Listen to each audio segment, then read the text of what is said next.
Hi everybody, it's Mr. Stevens here. Today is Monday, May 11th, and today is a good day to check in with an old friend. And when I say that, I mean one of my old favorite books. The book that I want to share with you today is called The Lake Mess Monster by Beverly Komoda.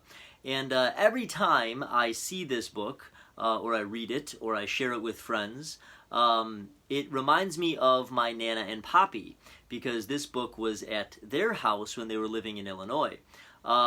So when I was just a little guy, I remember reading this book at my Nana and Poppy's house with my Nana and my Poppy. I remember this was kind of a staple of mine when I would go over there. So I wanted to share it with you today, but I also wanted to give a shout out to my Nana and Poppy, because I know that they are listening or viewing in the great state of Maine, where they reside now, and they are some of my loyalist viewers, so I appreciate that. Then I also appreciate the fact that they assisted in instilling my love of books and reading. When I was just a little guy again, they would always talk about books with me, recommend books to me. It is because of my Nana and Poppy that I fell in love with my favorite author, Mr. Stephen King, who's a little bit mature for most of my viewers. But either way, I just wanted to say thank you to my Nana and Poppy for so many moon ago making sure that I fell in love with reading, and for continuing that today. We still, when we talk about books and what we're reading and kind of compare notes. So thank you guys for listening and for always making sure that books were right there in my wheelhouse. So I appreciate that a great deal. So let's jump right into The Lake Mess Monster, like I said, from Nana and Poppy's old house. And this is by Beverly Komoda, The Lake Mess Monster.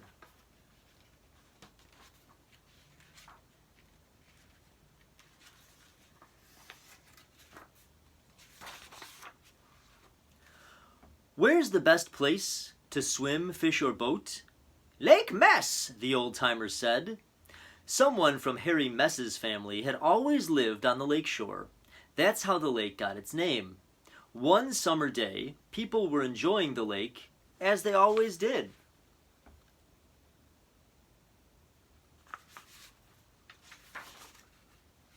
Harry Mess and his sister Sandy were hunting minnows when the fish started acting up.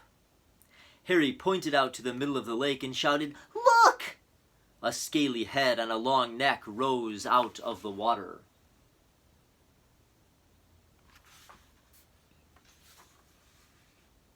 Swimmers left the water fast. The boats tried to get into the shore. Most of them made it. "We got ourselves a monster," said Grandpa Mess. "Maybe he's a friendly one, Grandpa," said Sandy.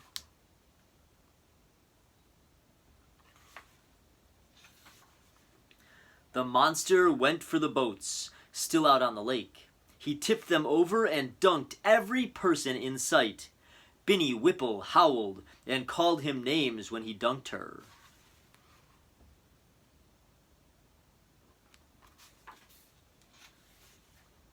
The monster dunked Binny 9 times more. "Oh, he's a mean one," said Harry. Harry and Sandy's pa, Dandy, got up a group to go and catch the beast.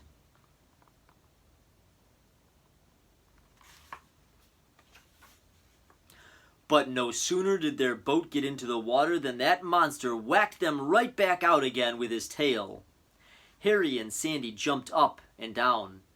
"That monster thinks this lake is his," shouted Sandy. "He'll hog all the lake all summer," yelled Harry.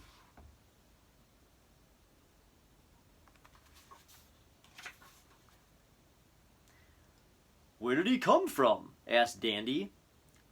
"Must have been the underground stream into the lake, Pa," said Harry. "He could have swum through from who knows where." The group got a bigger boat and a fishing net. They tried again.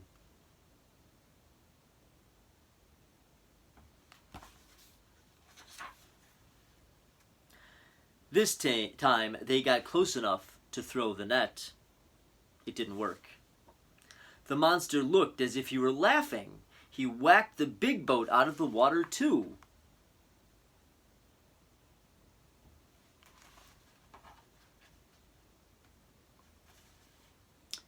"Well, how do we get rid of this pesky critter?" asked Dandy.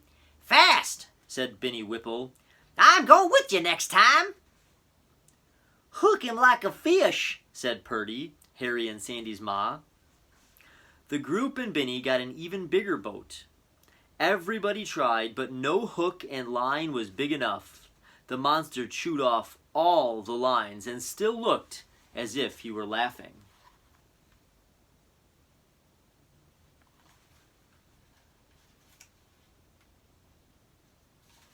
Then he shoved that big boat right back to the shore. "I'm gonna get you," screeched Benny. "No one dunks Benny Whipple." "Well, hold on there, Benny," said Dandy. "We could leave him be," said Sandy. "I think he could be nice." "So do I," said Grandpa Mess. "We'll make do with what we have." "We've got ourselves a monster," said Harry. "Nobody else in the country can say that."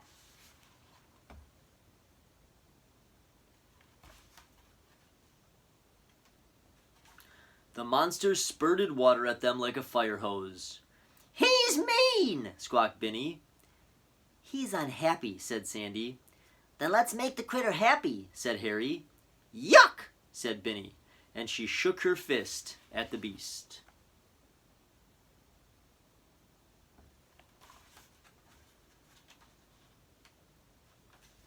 The monster moved in close to shore. Everybody ran.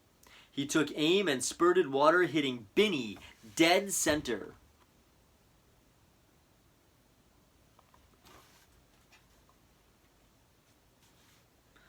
Then the monster dove to the lake bottom and came up with a tin can. He whacked it at the people with his tail. He dove again and whacked a pair of sunglasses at them.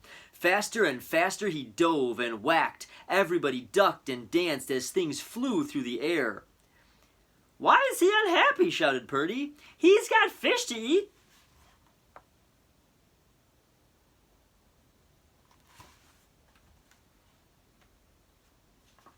"Maybe he's lonely," said Sandy. "He wants to play, but everybody gets mad at him." The monster slapped water at them. "Where can we get a friend for a monster?" said Dandy. He leaped aside as water splashed down. "Wait a minute," Harry yelled. He ran up the beach and came back carrying a plastic float toy.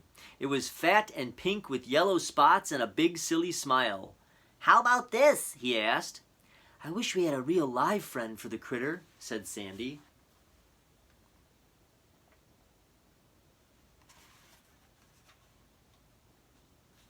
"But we don't," said Grandpa. "We have to make do. Try it, Harry. Quick, float it out on the lake." Harry pushed the toy away from the shore. Splash! The monster went for the toy right away. He bumped it. He dunked it. It popped right back up, wearing that big, silly smile. The monster cuddled up to it. "He likes it," Harry shouted.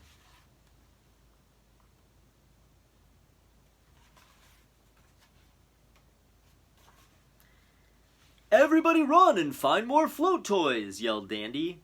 They did, and pushed the toys out on the lake. "The monster's happy," said Harry. The monster swam in circles, showing off for his new friends. The toys bobbed around him in the water, smiling their painted smiles. Harry laughed. "People don't like his way of playing, but his new friends do."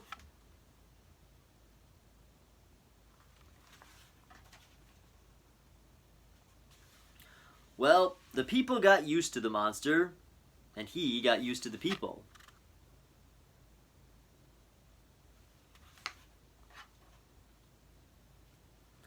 The only thing is, they had to float out new toys every few days when the old ones wore out. "No problem," said Dandy. "None at all," said Harry. "We've got ourselves a monster."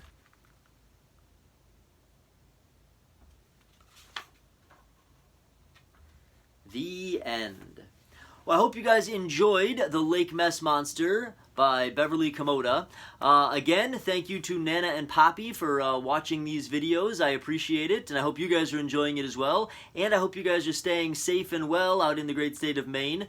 And we hope to see you soon.